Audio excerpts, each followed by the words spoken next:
saw more than 400% increase in spending from what's been called the super PACs. 400% increase in spending 2 years ago. Compared to 10 minutes has expired. 2006. If I might just have one more minute without objection. Without objection. Thank you. Let me just indicate also that in just the first 4 months of this year, 90% of all outside money being spent on this coming November presidential election was secret. 90% of what was spent in just the first 4 months of this year, 90% was secret. This is about openness. This is about transparency. This is about whether or not everyone in our country is going to have the opportunity to have information to make their own judgments. We need to be allowed to pass this bill. We need an up or down vote on this issue. We need to stop the filibuster that's happening by Republicans on the other side of the aisle. Stop blocking the bill. Let us vote on it. We have the votes to get it passed. The American people deserve to have this passed. I yield the floor. Mr. President. The senator from Rhode Island. Mr. President, I know we have Senator Hagan and Senator Bennett to say one more thing, and Senator Franken all here waiting, but I'd like to just do some quick parliamentary business that needs to be accomplished. The first is to ask unanimous consent that privileges of the floor be granted to the following members of Senator Franken's staff, Whitney Brown and Joel Solomon, for the rest of today's session. Without objection. The second is to ask unanimous consent that the Senate proceed to the immediate consideration en bloc of the following resolutions which were submitted earlier today. Senate Resolutions 520, 521, 522, and 523. Without objection, the Senate will proceed to the resolutions en bloc. I ask unanimous consent that the resolutions be agreed to, the preambles be agreed to, the motions to reconsider be laid upon the table en bloc with no intervening action or debate, and any statements related to the resolutions be printed in the record at the appropriate place as if read. Without objection. In conclusion, Mr. President, may I note that Senate Resolution 520 recognized the 103rd anniversary of the founding of the NAACP, which, for reasons that I will discuss later, is an interesting irony in today's debate coming from the Republican side. And I will now yield to Senator Bennett of Colorado, and he'll be followed by Senator Hagan. Thank you, Mr. President. Senator from Colorado. Thank you, Mr. President. I wanted to, before the senator from North Carolina speaks, thank the senator from Rhode Island again for your leadership and my other colleagues who are out here tonight. I want to be clear again about what this bill is. First of all, it's very clear that it's constitutional. The Supreme Court, 8 of 9 justices have said that. But as I listen to the debate tonight, I also think people at home should know that this really is about a few actors in the country that have been allowed to spend wild amounts of money without saying who they are. This doesn't prevent them from spending the money. It simply says they need to say who they are. And my sense, having spent time with people that are often asked to contribute to these campaigns, is that people that have the means to spend $10,000 on political activity, by and large, would actually like this disclosure requirement. And the reason they would like this disclosure requirement is so they can say to people that are trying to enlist them in distorting our politics, they're trying to have them pay for negative attack ads that they really don't agree with or they don't think are true, could say no. Because they know that they could say to the people, I'm not going to sign up for that because I don't want to put my name on that. There's an enforcement mechanism here that I think almost everybody, virtually everybody in America would support, certainly people at home. In fact, I'd argue the only place in America that anybody would think that spending vast amounts of money by a really small group of people without having them tell us who they are makes sense, and that's right here in Washington, D.C. Maybe some people who benefit from making the ads, you know, are paid to place the ads and on television.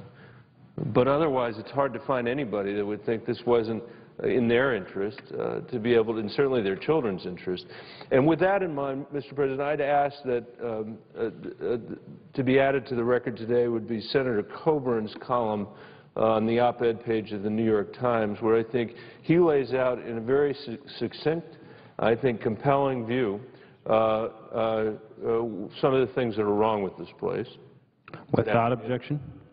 And also calls for the kind of principled leadership I think we are going to need to apply in order to solve the challenges that we face with respect to our debt and our deficit, get this economy moving again, recouple rising wages and job growth to our economic growth, in energy policy, educate our kids for the 21st century, all the things that people at home want us to be working on.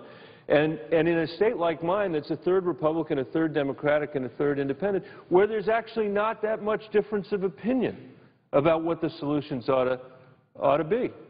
And the reason I support the Disclose Act is that I think it's one important step, certainly not the only step, but one important step toward recoupling the conversation we're having here in Washington, toward recoupling the priorities that are here in Washington, or maybe it's better to say it this way, to recoupling the priorities that people have at home to the work that's being done or not done in Washington, D.C. We should pass this bill and get on to the people's business, and with that, I'll yield the floor. Mr. President, if I may, before the senator from Colorado leaves the floor, may I ask him, in an environment in which the bulk of the political spending is being done by outside groups and the bulk of the outside spending groups is secret, what is the likelihood of those goals being accomplished with the best interests of the American people in mind and not with the best interests of the special interests behind those secret donations in mind? I think it's going to be made much more difficult. I thank the senator for his question. And let me say it this way. There are plenty of people I know at home who watch this stuff going on TV and they don't recognize themselves in the cartoon that's playing there, or the one that sometimes is playing here on the Senate floor. They don't recognize their priorities. They don't recognize the convictions they have or the aspirations they have for the communities and the debates they're having here. And it's a natural human reaction for people to say, I just don't want any part of that. As Dick Durbin was saying, that somehow this is a knife fight that has nothing to do with me, and I'm not going to pay attention to it. But the problem is that, like with any fight like that, what we end up doing is duck and covering, because that's what we have to do, you know, to stay out of the way. And that isn't going to put us in the position of being able to deliver on the promise of generation after generation after generation of Americans to make sure that the folks coming after us actually have more opportunity, not less, than we had. Remember, this is a tiny proposal. This is simply requiring disclosure. It's not even requiring disclaimer. Frankly, if it were up to me, I would want people that funded these committees to have to stand up at the end of the ads and say, I'm John Smith or I'm Mary Jones and I paid for this ad. But this bill doesn't even do that. All it says is that they have to say who they are. And I think poll after poll after poll shows that 90% of Americans, Democrats, Republicans, and Independents, agree with that. This is one where there's one issue where the sort of optical issues that happen somehow in the Beltway ought to not lead us to a place where, you know, we obscure the vision of the American people, which on this issue is clear as can be. And we got to get this done and get on to the rest of the business at hand. And with that, I yield the floor. I yield to the senator from North Carolina. Thank you, Mr. President. Senator from North Carolina. Thank you. I too echo my senator from Colorado's comments, and I want to thank Senator Whitehouse from Rhode Island for bringing this bill forward and for putting together what the American people expect from people who donate to campaigns. Today, I join my colleagues, as I did 2 years ago, to discuss the state of campaign finance and reflect on what I think is a dark cloud that's been cast over our nation's election system. The Supreme Court decision in Citizens United created a watershed effect in our elections process. The decision eviscerated decades of campaign finance law that was in place for the purpose of making sure that the American people, not special interest, decided our elections. 2 years ago, I expressed deep concern that this ruling would weaken the voice of the American people in elections. And I'm afraid my fear and the fears of many others have come true. Since the ruling, many political operatives have established nonprofit, supposed social welfare organizations under Section 501c4 of the tax code. These groups utilize a loophole in the tax code to receive huge secret donations intended solely to influence political campaigns rather than promote the social welfare of our citizens. In 2006, outside groups spent $69 million on political campaigns. Only 1%, $690,000 in 2006, of that funding came from undisclosed sources. By comparison, in 2010, the amount of outside group spending on political campaigns skyrocketed to $305 million, and the sources of 44% of that money was not disclosed. So in just 4 years' time, the amount of undisclosed dollars grew exponentially from just 1% to almost half of all outside political spending. This year, outside group spending is projected to rise at an astounding rate, and we're certainly seeing it now. Of the $140 million raised by super PACs thus far, 82% has come from secret donors. That's shocking, and we know it's growing. In North Carolina, the story is no different. Last week, the Charlotte Observer reported that more than any congressional battle in the South, North Carolina's 8th district has become a magnet for money, and that's outside money. In that same article, the newspaper reported that only 2 other districts in the entire country have seen more outside spending than the $1.6 million poured into the 8th congressional district. The 2 candidates themselves have only spent $1 million through the end of June. Let me point out, this level of spending is for a runoff primary election in a mostly rural part of North Carolina.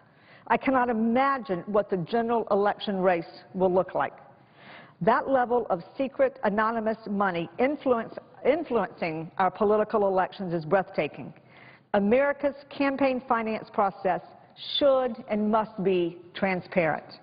Of course, every American, including the wealthiest among us, has the right to have his or her voice heard. But those spending huge amounts of money to influence elections should not hide their activities. Information on who is funding political advocacy should be available to the public so that voters can ultimately make fully informed decisions. The Disclose Act would take a step in the right direction to ensure accountability in our system. The bill would institute comprehensive disclosure requirements on corporations, on unions, and other organizations that spend money on federal election campaigns. By increasing the transparency of campaign spending by these groups, the Disclose Act seeks to prevent unregulated and unchecked power over our elections by a handful of wealthy corporations and individuals. Right now, the voices of ordinary Americans, of ordinary North Carolinians, are being drowned out by secret money. North Carolina deserves better. Our country deserves better. That is why I am co-sponsoring the Disclose Act. The voices of North Carolinians, not the voices of a few wealthy companies and individuals, should determine the outcome of our elections. I will continue to work with my colleagues here in the Senate to protect the integrity of the elections process. We came very close last time with 59 votes. We were 1 vote away. I hope my colleagues on both sides of the aisle will join this effort to achieve a fair and transparent elections process. Mr. President, I yield the floor. Senator from Rhode Island. Mr. President, Senator Coons will be joining us very shortly. He was on the floor just a moment ago, and we'll be back very shortly. I wanted to take a moment before he returns. Here he is. I will not take a moment before he returns. I will yield the floor, and the senator from Delaware, I await hearing him.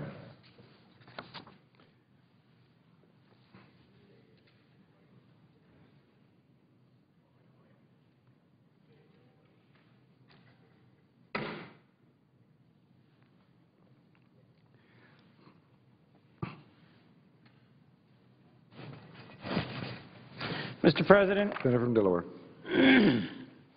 Mr. President, I rise today to join the chorus of voices from our caucus who have tonight spoken to the value, to the importance of transparency in elections. Transparency, as we all know, is critical for free and fair elections, for democracy to function, because the people of this country, the voters, the constituents, those whom we serve and those who hire and fire, all who serve them at federal and state and local offices, need to know who they really represent, who is funding their campaigns, what goals they'll pursue in office, and whether or not the ends really serve their interests. And tonight, Mr. Speaker, Mr. President, as you know all too well, colleagues have joined to speak in support of the Disclose Act, something that would make important progress towards clearing away the clouds that have been laid on to the face of the American body public because of the decision of Citizens United. The integrity and the fairness of our elections is at the very heart of American democracy. It is, in some ways, the proudest legacy of our founding fathers and, in my view, a beacon to the rest of the world. A difficult, a regular part of modern electioneering, of modern campaigns, is campaign ads. In fact, many of us spend a huge amount of our time raising the money and delivering the content to connect with our constituents through television. I'm blessed to represent a small state, just roughly 800,000 souls, so we actually get to campaign door to door, to go door knocking, to meet people in person in my state. But still, television ads play a very important part. In other larger states, folks will often never even meet in person the candidates for offices in the House and the Senate or for president, and television ads dominate the whole campaign and election process. No one likes campaign ads, but they're a part of our politics, and an effective and a sadly powerful part as well. For most of our modern political history, voters at least knew who the ads were coming from, the candidates and the parties that supported them, and could make judgments accordingly. If you thought an ad was too nasty, you could vote against the candidate who ran it. That's the whole point, Mr. President, of forcing us as candidates to own our ads, to say, I'm Chris Coons, and I approved this ad. We all know, as candidates who stood before our electorate, how it feels to put your personal name, your face, to an ad that might be hitting just a little too hard, and that pulls us back from sometimes overreaching. But what we're here to talk about tonight is the whole new world that's been unleashed by a Supreme Court decision.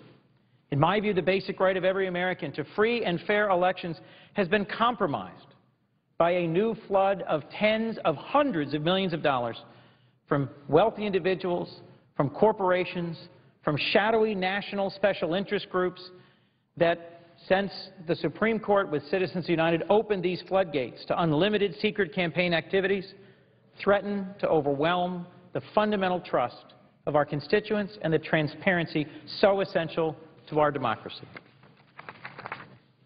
As a lawyer, Citizens United was one of the most surprising Supreme Court decisions of my life because it radically upended settled constitutional understandings, as well as bipartisan agreement that had been reached here in the Senate regarding appropriate limitations on corporate speech. When the McCain-Feingold law passed in 2002, just 6 years prior, it showed a strong bipartisan intent to rein in corporate spending, to rein in and manage spending by interests of all kinds in politics. That's why I was shocked when, in the opinion in Citizens United, it was joined by the so-called originalist or strict constructionist members of the court. The originalist mode of interpretation of the Constitution attacks every question by asking a common question. Would the framers have thought the action or law being challenged before the Supreme Court is constitutional? That's why if you had asked me in 2008, looking at Citizens United at the issues presented to the court, whether an originalist interpreting the First Amendment would have found the corporate electioneering regulations this body had adopted in McCain-Feingold to be valid, it seems to me there was only one possible answer, and that was yes. Our founding fathers recognized corporations are creatures not endowed like the rest of us with inalienable rights. They are rather fictional legal creatures, creatures of legislative grace. Were this not the case, the corporation, whose name is Citizens United, the corporation that was at issue in this decision, wouldn't have stopped at simply making a movie attacking Hillary Clinton, but would have actually cast a vote against Hillary Clinton. Of course, it couldn't. Corporations don't, Mr. President, have bad hair days. Corporations don't have tasteless ties. Corporations don't have moods and opinions. Corporations are not people. They exist as people only in legal fiction. And I would note the First Amendment states, Congress shall make no law abridging the freedom of speech nor of the press. If the freedom of speech included fictional entities, non-human entities like corporations, there would have been no reason to separately affirm that the press also enjoyed that freedom, granted to real, living, breathing individuals. In my view, then, Mr. President, Citizens United was wrongly decided. As shown through a long line of legislative and judicial interpretation, a view of corporations as having First Amendment rights that are limited and can and should be limited, more than can be limited for real, living, breathing individuals, has remained the dominant one throughout our modern history. In 1907, the Tillman Act prohibited campaign contributions by corporations. In 1947, the Taft-Hartley Act prohibited expenditures and the application of this law further. It was upheld by the court in 1957 in U.S. v. Automobile Workers. When the Supreme Court first made the leap to the expenditure contribution distinction in Buckley versus Vallejo in 1971, even then it left intact the long-standing distinction between the First Amendment rights of living, breathing individuals and corporations, legal, fictional persons. The 82 case of FEC versus National Right to Work Committee. In that case, Justice Rehnquist wrote for a unanimous court that it was proper to treat corporations more restrictively than people. Oh, how I wish that were the majority opinion of the court today. The further analysis in 1986 in FEC versus Massachusetts Citizens for Life. Those striking down restrictions on speech by a pro-life organization actually underscored the originalist understanding that when the Constitution protects corporate speech, it only does so as a proxy for the underlying free speech rights of real, living, breathing individuals. In that case, a nonprofit organized and funded specifically for the purpose of bringing about a political goal, pro-life policies, was seen as having free speech rights only because of the rights of those individuals who funded it and organized it. When we talk about a corporation's First Amendment rights, then we should be using shorthand for the First Amendment rights of those who are its shareholders or who own it or who control it. The corporate individual distinction was even again affirmed as recently as 1990 in the Austin case. The constitutional history of limitations on corporate speech was so clear that the Supreme Court had upheld the McCain-Feingold Act in 2003, just a bare 6 years before they struck it down. What possibly could have changed in those intervening years that would be so convincing to an originalist mindset? I don't know. In my view, this decision did not make sense. But I do know that campaign finance, which was a bipartisan issue in this chamber in 2003, where Senators Feingold and Senator McCain, a Democrat and a Republican, led a strong bipartisan coalition to rein in the negative influence of special interest money, that has changed. That has shifted to today, sadly, a starkly partisan issue. As we've seen today, senator after senator of the other party has risen to speak about lots of issues, but really none has addressed head-on why disclosure is no longer in the best interest of our citizens, why transparency is no longer essential to democracy. And yet, Democrat after Democrat, senator after senator from my side of the aisle has stood to stand firmly with those organized by Senator Whitehouse, who has led so ably this discourse on the floor today, who view the Disclose Act not as curing the errors of Citizens United, but as striking one important blow to ripping the cover off the millions of dollars in secret contributions that today I think threaten to swamp our electoral ship. If the Citizens United case has tilted elections towards those with the money to buy them, the Disclose Act is to me an opportunity to level the playing field just a little bit. Instead of with money, it arms voters with information. The Disclose Act does just what its name suggests. It requires disclosure. It requires any covered organization, including unions, corporations, and super PACs, which spends $10,000 or more on certain campaign activities, to promptly file a report with the FEC, to file a report with the Federal Election Commission within 24 hours. This brings some measure of fairness, of transparency back to our elections so that voters can make informed decisions instead of simply being pushed and prodded and ultimately duped by a flood of negative ads. I'm confident it does not restrict or limit free speech of any kind. This bill simply allows voters, those who are in the driver's seat or should be in our system, those who hire and fire us, to see who's spending money to influence their decision at the ballot box. The Disclose Act imposes the minimum possible burden on organizations spending vast amounts of money on elections, while still requiring the kind of prompt and timely disclosure voters deserve and expect in this electronic and this digital age, where the ads that flood the airwaves, that push for a decision, happen so close to an election that it's important to have disclosure real time. We voted on the Disclose Act earlier tonight, but my colleagues across the aisle lined up in lockstep against it. Sadly, every member of the other party voted against it. What is so wrong, Mr. President, with voters having information about who is trying to influence their vote? Why is this basic information so important to hide from the American people? Public disclosure of campaign contributions and spending should be expedited, should be swift, should be available, so voters can judge for themselves what is appropriate. I couldn't agree more. I agreed when the esteemed Republican leader said those exact words in 1997, and I agree with him today. Disclosure, he said, is the best disinfectant. Earlier today, I had the honor of presiding, as you do now, Mr. President, and I got to listen to the Republican Majority Leader speak against disclosure. There are many other issues to which we can and should turn. There's many other important issues before our country, and he raised them all in turn. But the thing I had the hardest time with was his leading the other caucus, one after the other, to speak against, to vote against disclosure, something that he himself, the Republican leader, spoke so forcefully in favor of as recently as 1997. Disclosure is the best disinfectant. Back then, the talking points for the other caucus were, spend all you want. There should be no limits on campaign contributions as long as there's disclosure. Disclosure will keep things open and fair.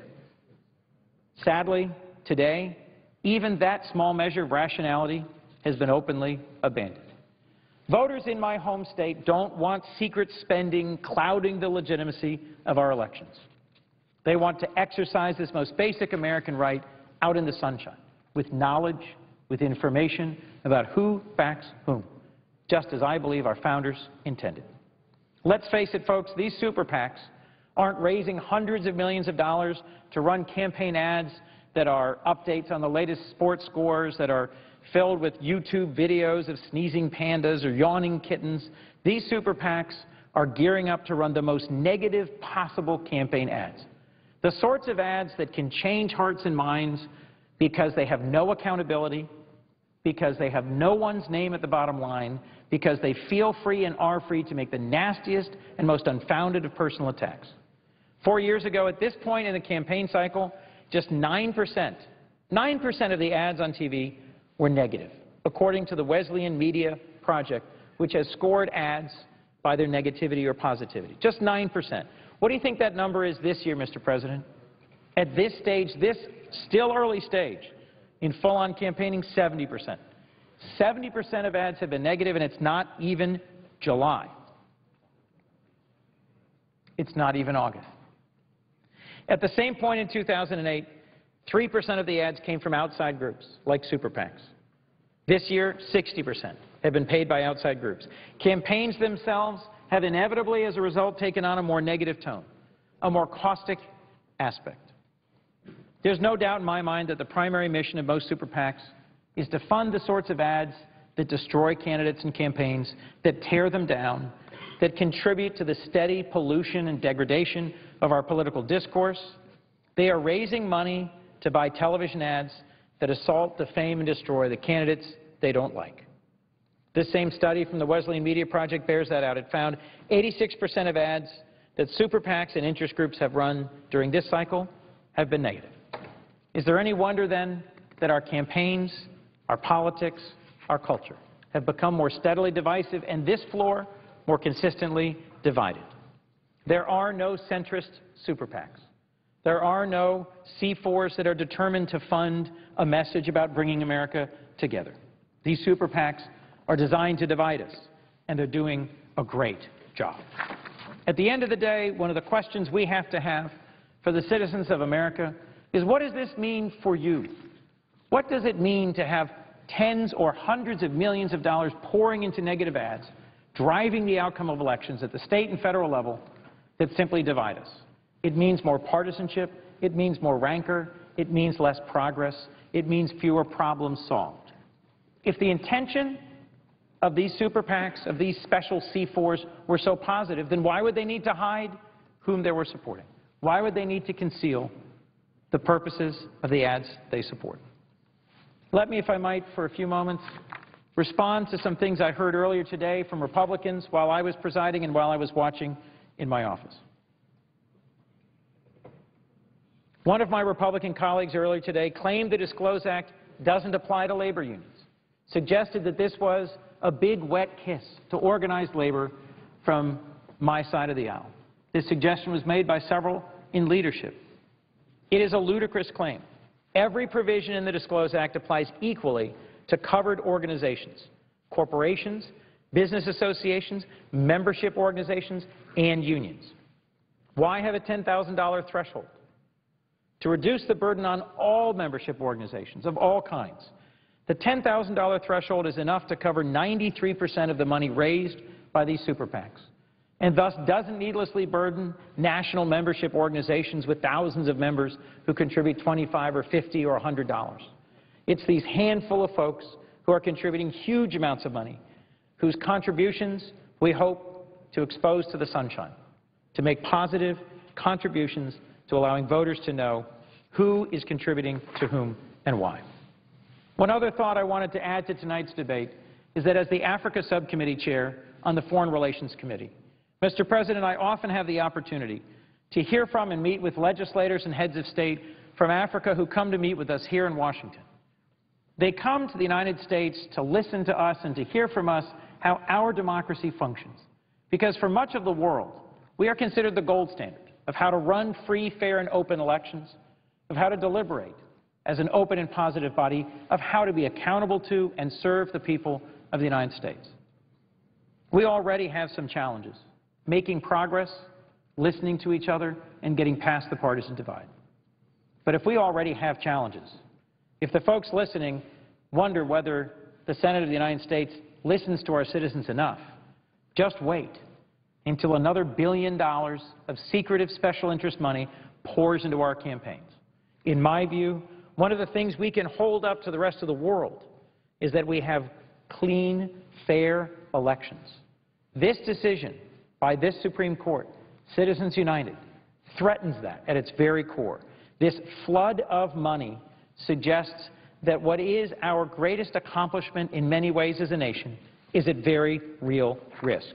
We cannot, in my view, lose the moral high ground of being a country that has fought so hard for so long to be a place where every person, every real person, has an equal vote and an equal right to be heard. Mr. President, the unfortunate reality is we're not going to be able to amend the Constitution to repeal the Citizens United decision this year. I wish we could, but it's not going to happen on that timeline. As we saw earlier today, this Senate is apparently not even willing to require the slightest bit of transparency and accountability by passing the Disclose Act as we should. Maybe we'll get the votes tomorrow. Maybe after listening to this tonight, after hearing from us, our constituents will be moved to contact other members of this body. But I'm concerned. I'm concerned, Mr. President, that the Congress is not going to be able to stem the massive influx of cash into our elections this year or this cycle. It may, in fact, be too late for that. There's a reason campaigns and super PACs fund these negative ads. They work. They're designed to go around your head and target your heart. They move you to vote on what you're afraid of, not what you aspire to. And they can be so highly effective. I don't like negative ads. You don't like negative ads. Our citizens and our constituents don't like negative ads. We still have a choice, though. We may not yet be able to amend the Constitution. We may not be able to persuade the other side to pass the Disclose Act this time. But we can allow ourselves instead to say, we won't listen to these craven, destructive ads. We can change the channel. We can ignore the ads. We can learn about candidates and their records. We can vote from a place of power instead of fear. Each and every one of us, each and every citizen, can be more powerful than the Supreme Court, can be more powerful than the billionaires and corporations who are trying to sway their votes by deciding to be better with our politics, by deciding to listen past the smear campaigns and the negative attacks. It is my hope, Mr. President, that we will be able someday to pass the Disclose Act and to amend the Constitution. But until then, I am left with this, with the encouragement of my colleagues, with confidence in our citizens, and with optimism that somehow through this smear campaign of super PAC ads, the truth of the American system will still be shown to the world. Thank you. With that, I yield the floor. Mr. President. Senator from Rhode Island. Mr. President, let me thank Senator Coons for his remarks, echo one point that he made, and make an announcement. The point that I'd like to echo is that the importance of American democracy and of clean American elections does indeed extend beyond our borders, as Senator Coons mentioned from his role as the chair of the Subcommittee on Africa and the Foreign Relations Committee. I grew up in the Foreign Service and served on the Intelligence Committee, have traveled pretty widely in that role, and there is a reason that presidents have talked about our nation as a city on the hill. There's a reason that presidents have described our nation as a lamp raised up in the darkness, that the glow from what we accomplish lights the world. There is a reason that the hymn America talks about how our alabaster cities gleam. There's not much gleam on those alabaster cities tonight, not after this vote. There's a lot of mud on the walls of those cities, and it's going to get worse unless we pass this vote. And people get it, which brings me to my announcement, which is that up to this evening, the Progressive Change Campaign Committee has had 34,269 Americans sign its petition supporting the Disclose Act. Demand Progress has had over 50,000 Americans sign up for its petition supporting the Disclose Act. Credo Action, as I mentioned earlier, has had 213,000 Americans, 213,000 Americans sign up as citizen co-sponsors of the Disclose Act. This stack of papers has 57 names to a page. 213,000 Americans who really put their name down there, something that evidently the big sneaky donors aren't willing to do and our colleagues aren't willing to force them to do. And DiscloseAct.com has 320,378 signatures supporting the Disclose Act. That website got so much activity earlier tonight as we rolled into this vote that the website crashed from the activity of Americans trying to be a part of the debate that we are having here, trying to make their voices heard, because they perfectly well understand that these big special interests, the ones that don't want how and why they spend their money in politics to be known to anybody, they don't have Americans' best interests at heart. and they see this coming, and they want to fight back. That total is 617,000 Americans who have signed up to have our backs and to support this bill. So as we go forward into the remarks from Senator Pryor, Senator Blumenthal, and then Senator Franken, we should know that it's not just the 1, 2, 3, 4, 5, 6 of us that are now in this chamber. For each one of us, there are 100,000 Americans who are behind us and want this to happen. Senator Pryor. Senator from Arkansas. Thank you, Mr. President. I want to thank my colleague from Rhode Island for his great leadership, not just on this issue, but many issues. But this is certainly a very important issue, and I rise today to lend my voice to supporting campaign finance reform and specifically the Disclose Act. I want to come back to that phrase, lend my voice, here in just a minute. But the Disclose Act here, Mr. President, you know, a lot of times people back home hear about these bills that are 500 pages long or 2,000 pages long. This one is barely 20 pages long. It's really about, 19 pages and 4 lines long. This is a short bill, very concise, very to the point. I'm for it. I'm for even broader campaign finance reform. And let me give you one example of why I support campaign finance reform. When there's been too much money in federal politics for a long, long time. This didn't just start last year or even 5 years ago. This has been building over a long period of time.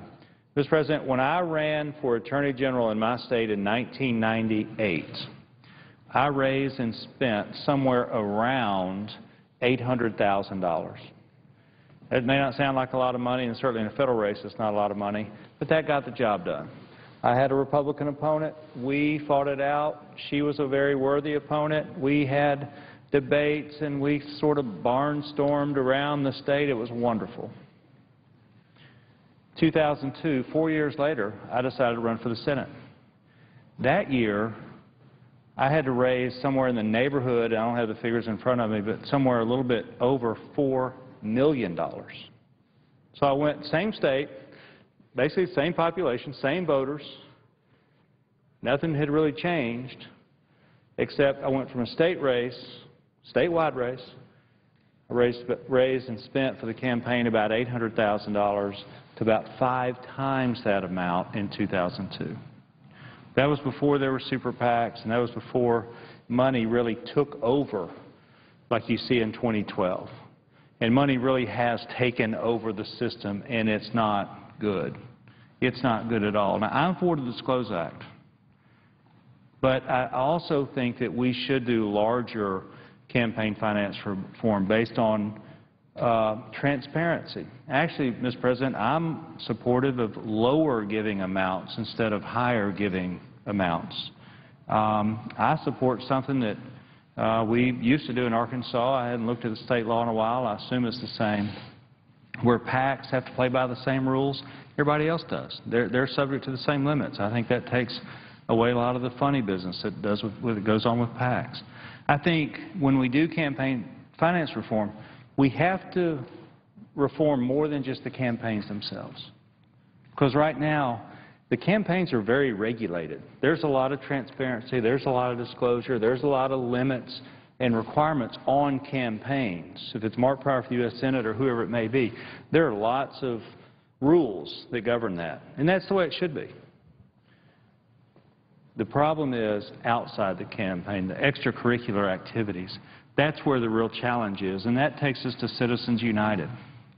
I must say, with all due respect, that I think it is naive to hold that money does not have a corrosive effect on politics. It does.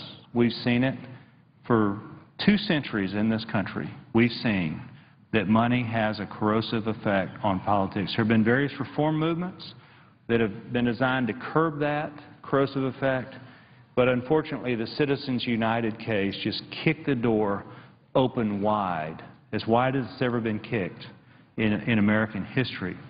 I don't want to criticize the Supreme Court, but I certainly hope that after the 2012 elections, they will have an opportunity to revisit that decision.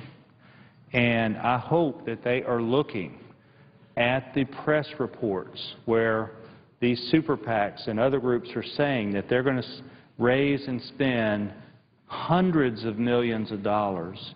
In fact, one tabulation I saw is that just against President Obama's reelection campaign, just to make sure he doesn't get reelected, there's well over $1 billion that they claim they're going to raise and spend to defeat this president. Mr. President, that just skews the whole political system in this country. It's not healthy. It's not good. I see these pages here that are with us today, and they're learning about our democracy, and I'm so proud of them for being here and being here late night, both on the Democratic and Republican side. So glad they have this opportunity. I hope it's an opportunity of a lifetime for them. But I don't want the lesson to be that money owns politics, because that's kind of where we are today. We're going to find out in 2012 how much of an impact it has, but let's go to the First Amendment. Again, don't want to get in too deeply to the Supreme Court's decision in Citizens United, because I hope they revisit it, but we as citizens have rights that are protected by the U.S. Constitution. The U.S. Constitution calls us persons. They call us people. Unfortunately, in this recent decision, the U.S. Supreme Court has basically said that corporations are people and persons and are given that same right. I disagree with that. Corporations can't vote. They can't be drafted into the military. They don't have a religion to be protected. There's a lot of difference in corporations. There's always been this legal understanding that a corporation can be a person for certain purposes. Everybody agrees with that, and we understand why, but not for all purposes, and not for political purposes. One of the truths that we hold self-evident in our system of government is that our rights are inalienable. They don't come from the state. Our rights come from some higher authority than just the Constitution or just the U.S. government or just the Congress. Our rights are inalienable. Well, corporations are created by people. They don't have inalienable rights. It's ridiculous to think that they do. Again, I hope the Supreme Court will take an opportunity, based on what they saw in 2012, to revisit that decision. Let me just talk about the current state of affairs. And I know I have colleagues waiting, and I want to wrap this up as quickly as I can. The current state of affairs is we have unlimited money coming into the political system and secret money coming into the political system. That is a bad combination. That is not good for the public's welfare. It's not good for the average voter and the average citizen. Again, we have a First Amendment right to free speech. There's no doubt about that. And we should. And we should zealously and jealously protect that. But in the political situation we have today, if I have a person in Arkansas that wants to give $100 for a campaign, say a local congressional campaign, he wants to give $100. Well, somebody else can come along. It may be an individual, maybe a corporation. We don't know who it is. They can give $1 million, or they can give more. It can be unlimited. But I just want to use round figures here so we can talk about this in a concise way. $100 from the individual, actually the voter in the state that's actually voting in that election, and $1 million from who knows where. Well, I would say this. I talked about earlier, I want to lend my voice to this. I want that voter to have a voice. And I don't want that outsider or that secret money or whoever is offering that to have a voice that's 10,000 times louder than what that person in Arkansas has. It'd be like right here. If I was here speaking today and talking about me being for the Disclose Act, and I turn around and there were 10,000 other people crammed in this chamber talking about the same act but talking against the act, whose voice is going to be heard by the public? It's not going to be mine. And that's the problem with the current state of affairs. So let's say a television spot, I'll just pick a number, costs $500. That's a cheap spot. That's a laughably cheap spot in a lot of markets. But let's say it's a small market and it's not in prime time. Let's say it's $500. I'll just pick that figure. So if that person gives $100, they bought 1/5 of a TV ad. 1/5. That's about, what, 6 seconds? TV ad. If that corporation or outside person, whoever it is, gives $1 million, they've bought 2,000 TV ads, 2,000 compared to 6 seconds. It's no comparison at all. It's unfair. It drowns out and dilutes our First Amendment right that's protected in the Constitution. Last point I want to make on this unlimited money, and then I want to make my final point here in just a second. But on the unlimited money, you need to ask yourself, why are they doing this? Why are they giving this money? Is it out of the goodness of their hearts? No. That's not it. That's not it. Elections have consequences. They want to influence the election because they want the consequence to be that they have influence. They have power. They have control. That's what this is about. We talk about it in terms of 30-second ads and negative ads. What this is about ultimately is who makes decisions in this country. Is it the general public? Is it elected officials who are here because sometimes they go through bruising campaigns to get here, but they're here and they're trying to put the public interest first? Or are those decisions going to be made by people whose elections were bought lock, stock, and barrel with unlimited and secret money? That's what's at stake today. That's what's at stake tonight. That's why I'm for the Disclose Act. I don't think it goes far enough, but I do want to finish on that last point. The Disclose Act is about transparency.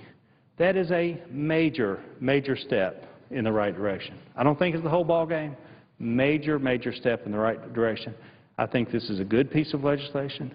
I want to thank all of my colleagues who are here tonight and who are talking about this and bringing awareness to the American public about this, because I think it's important, and I think this is something that we do have to get right, and we need this reform, and this is a great place to start. Mr. President, with that, I yield the floor. Mr. President. Senator from Minnesota. Thank you, Mr. President. I want to thank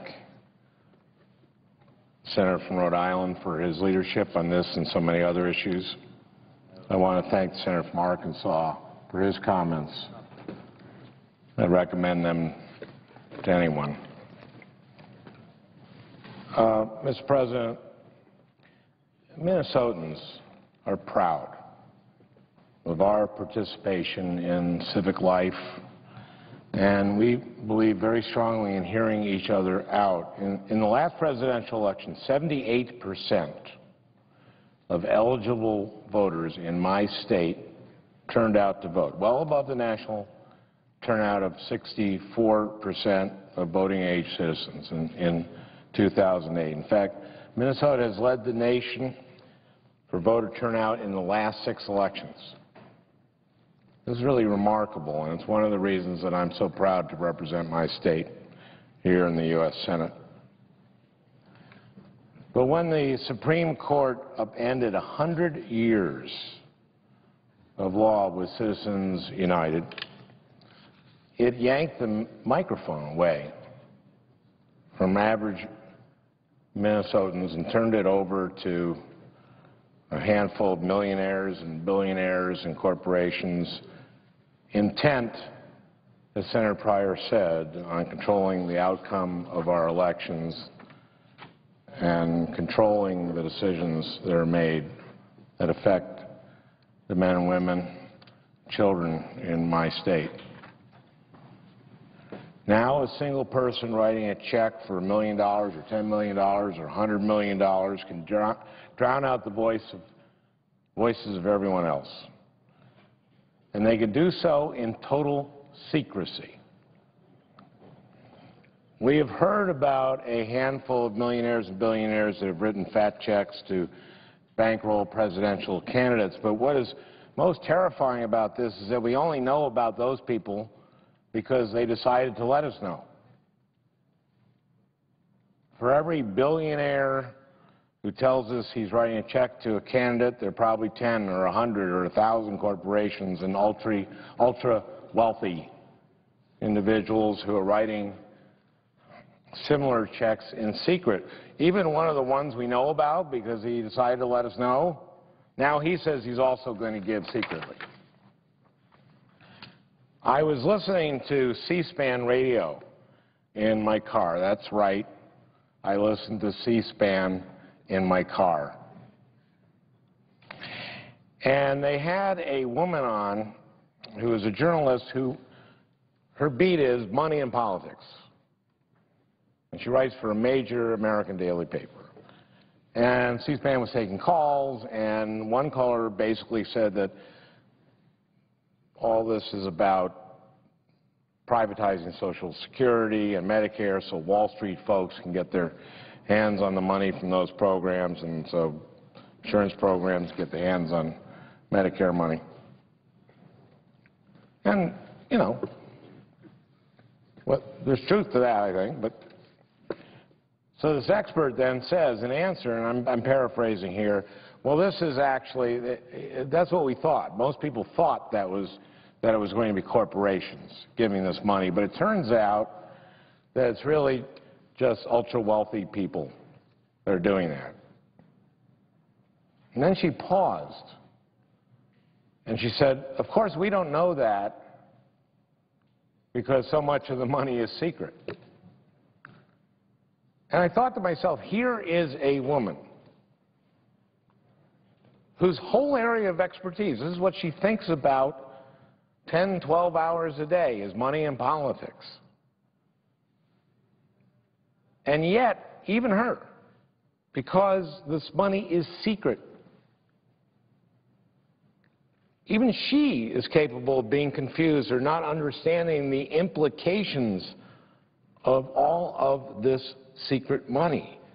And even if it was just for her for a moment or a couple moments.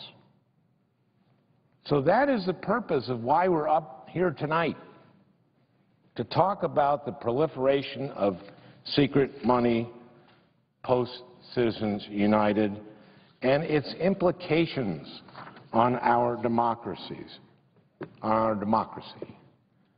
Now, Americans may not like it, I sure don't, but the Supreme Court has ruled.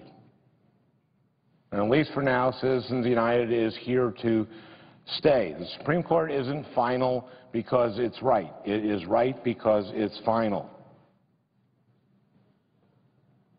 So we need to accept that absent a constitutional amendment, Congress can no longer limit corporate contributions or campaign contributions to outside or independent groups, so-called independent groups. And as much as we may want to, we can't stop corporations and ultra-wealthy individuals from flooding our elections with massive amounts of money. We can't stop that. But the Supreme Court said we can shine a light on the shadowy interest behind those unprecedented contributions. We can force these contributions, organizations, and ultra-wealthy individuals to disclose. Justice Anthony Kennedy said in his majority opinion of Citizens United that, quote, prompt disclosure of expenditures can provide shareholders and citizens with the information needed to hold corporations and elected officials accountable for their positions and supporters. Shareholders can determine whether their corporation's political speech advances the corporation's interest in making profits, and citizens can see whether elected officials are in the pocket of so-called moneyed interests, unquote. Justice Kennedy went on to say, quote, the First Amendment protects political speech, and disclosure permits citizens and shareholders to react to the speech of corporate entities in a proper way, the proper way. This transparency enables the electorate to make informed decisions and give proper weight to different speakers and messages, unquote. I couldn't have said it better myself. And this is in his majority opinion in Citizens United. My colleagues and I have simply taken Justice Kennedy's words to heart. And we have drafted a bill that will bring transparency and accountability to the electorate. so they can make the decisions about who should lead our country. And that's critical because elections matter. Elections determine who is going to get to Washington,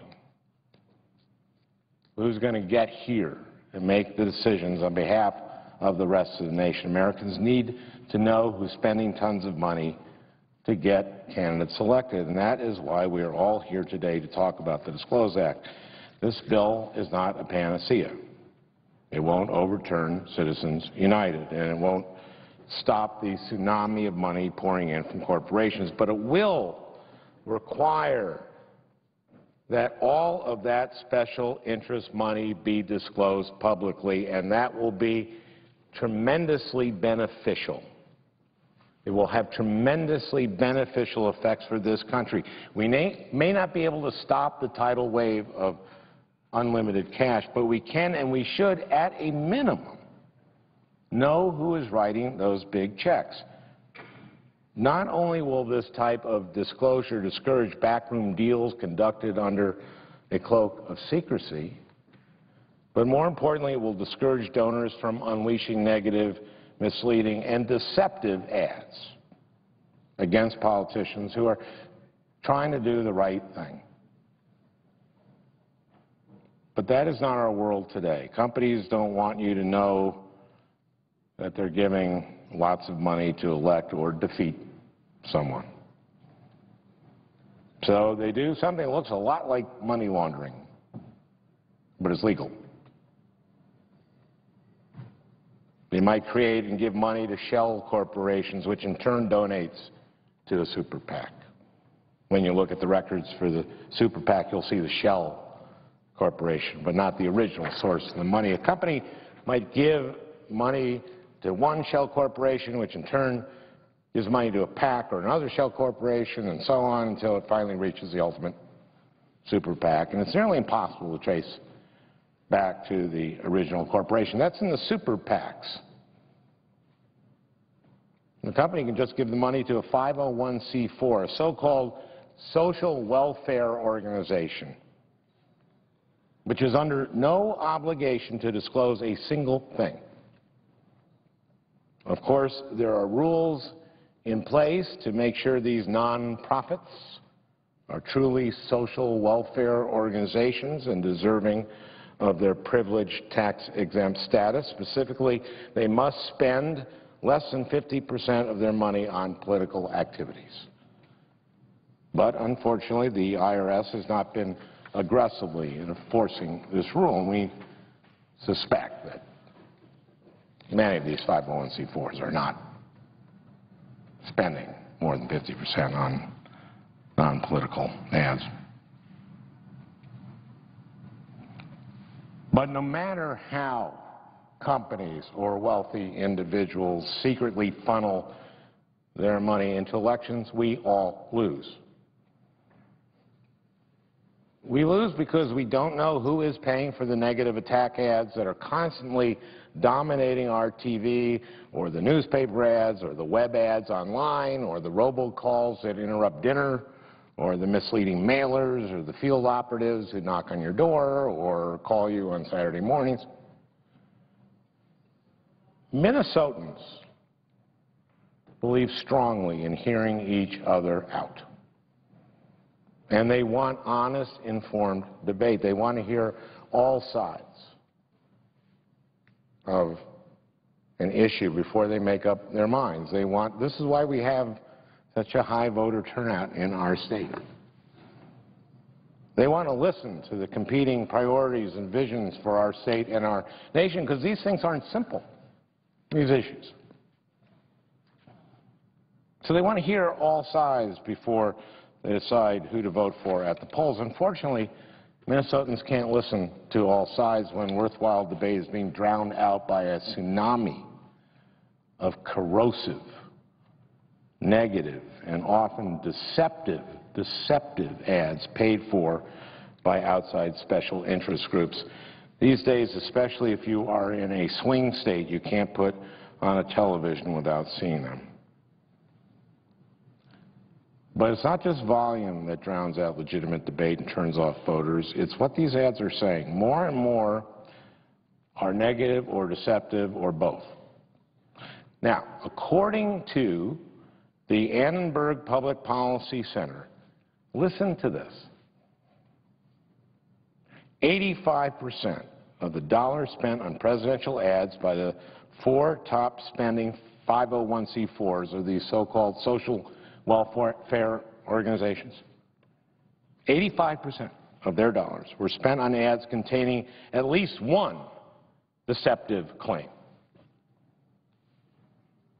Deceptive. No wonder people are disenchanted with our political system. Now, anonymity fuels this. It's easy to pay for ads which deceive voters when you don't have to attach your name to them and so have no accountability. It's easy to launch personal attacks when you're doing so in secret under the cloak of anonymity, and it is these so-called social welfare groups that are responsible for so many of the deceptive ads that have absolutely no requirements to disclose their donors. The public doesn't know when they watch political ads whether they are true or deceptive. And that is a problem because there is no question that advertising works. People watch TV. They love TV. I love TV. I made a living in TV. And when you watch TV, there are commercials. And commercials work. You know the show Mad Men? It's popular. It's about advertising in the early 60s, about how advertising works. They discovered this all a long time ago, and it's true, it works. Advertising helps influences what we buy, what we eat, what we drink, where we shop, and yes, which politician we will support when we go to the polls. Most Americans don't watch or listen to C-SPAN in their spare time. And most Americans aren't engrossed in politics or keeping track of every vote we take here in Congress. And that is why political ads can really make or break how Americans feel about a candidate come Election Day. The Supreme Court recognized this in Citizens United when it noted that it had previously upheld disclosure laws in order to address the problem of purportedly independent groups running election-related ads while, quote, hiding, this is the court, hiding behind dubious and misleading names. It is these generic and sometimes misleading names for outside groups with nice words like America or freedom or prosperity in their titles that are manipulating the public now. In the 2010 election, these outside groups spent more than $280 million on campaign ads, which was more than double what they spent in 2008 and more than 5 times what they spent in 2006. Now, even more shockingly, there are estimates that outside groups will spend more than $1 billion on independent expenditures this election cycle. The public has every right to know who is bankrolling these ads. It has every right to know who is bankrolling these ads so that it can better understand what motivates these messages and take what they say in some context and with a grain of salt.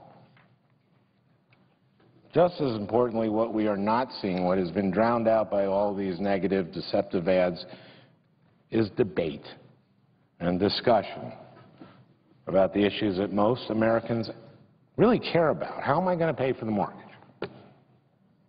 How am I going to put my kids through college? How am I going to find a job in this difficult economy?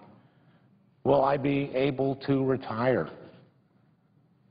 and enjoy my golden years?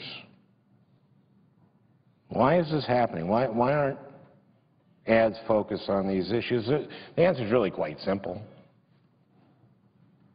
Ads that dominate the airwaves are expensive, and these ads are being bought by corporations and ultra-wealthy individuals to further their own interests. Now, corporations aren't evil, far from it. There are many great corporations in Minnesota, but it is their duty to maximize shareholder profit.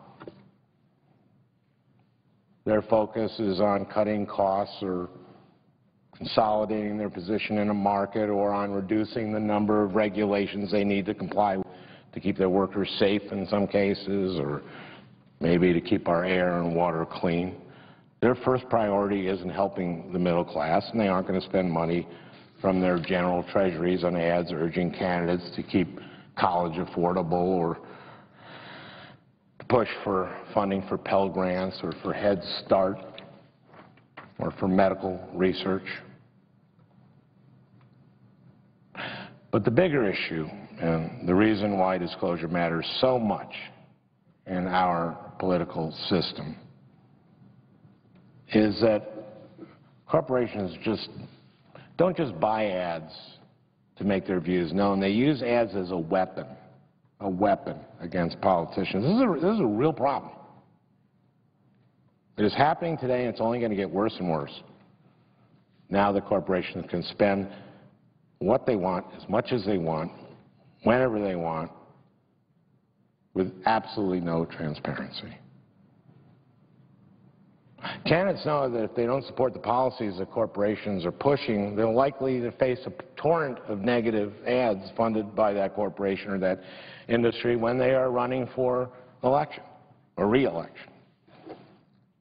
And all of those ads will come from a shell organization with a name like the American Prosperity Fund for America's Prosperity for the Future in America.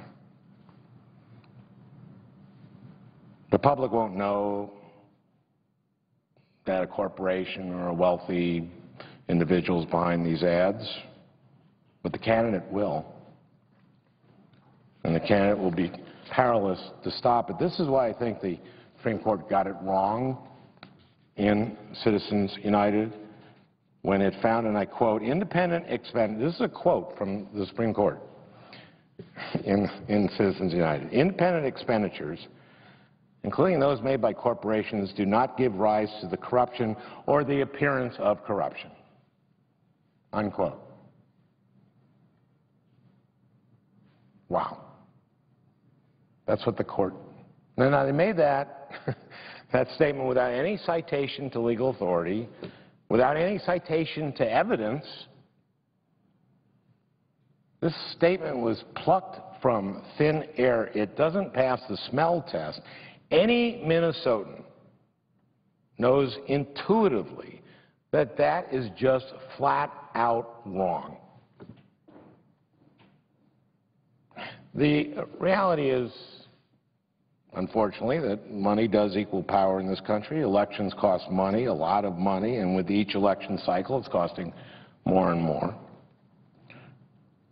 When a corporation or a wealthy individual can spend a truckload of cash to support its favorite politician and kick out a courageous politician who may have hurt its bottom line, our entire democratic system is undermined. And if this continues, we risk becoming an oligarchy,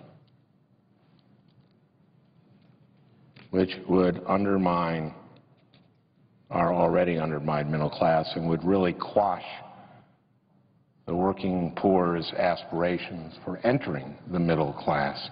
It will be harder to get a wage that will put a roof over your head, harder to afford child care, harder to send a kid to college. There will be an even greater disparity between the rich and everyone else. Already since the 1970s, our nation has been growing apart as the nation gets richer and the poor and the middle class fall further and further behind. They have seen little or no return on their increased productivity and longer work hours. If money and power continue to accumulate among a few individuals and companies, it will only get worse. There will be less money for education and less money for unemployment insurance and less money for basic research to cure diseases. It will be harder to get health insurance if health care reform is repealed, and they might even be successful in pushing to privatize Social Security or Medicare. This will not benefit working families. Your power to sway elected representatives should be the same regardless of whether you're the CEO of a Fortune 500 company or a police officer in a small town. And unfortunately, we are careening toward a world where that is no longer the case and where the average American's voice is drowned out by all the special interests monopolizing our public discourse. Thomas Jefferson once said, quote, "The end of democracy and the defeat of the American Revolution will occur when government falls into the hands of lending institutions and moneyed corporations." I fear, Mr. President, that we are on the brink of just that. The Disclose Act will not fix all the harms of Citizens United, but it is certainly a step forward. And it will bring much-needed sunshine to our political system, which will go a long way to reducing the number and dishonesty of negative attack ads that further corrode our public dialogue and ultimately threaten our democratic system. I am disappointed that my colleagues do not recognize just that, and that they have refused to even let us have a full debate on this important bill. I understand that we may be taking up a motion for reconsideration. I urge my colleagues to reconsider and join me in supporting this important piece of legislation and join those of us who are here tonight.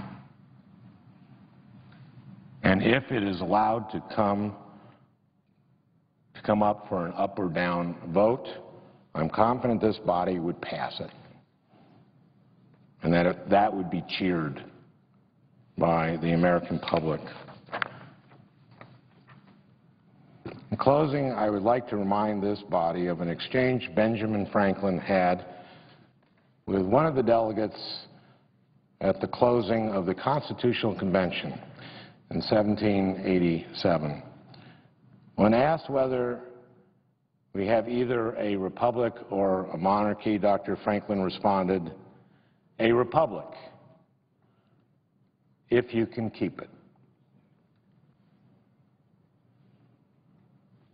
The founders created the greatest nation in history.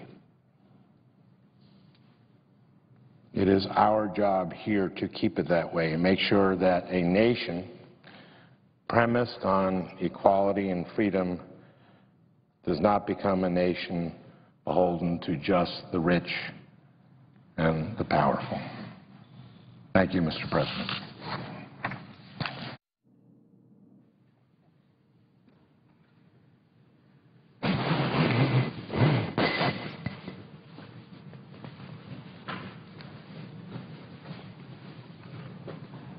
Mr. President.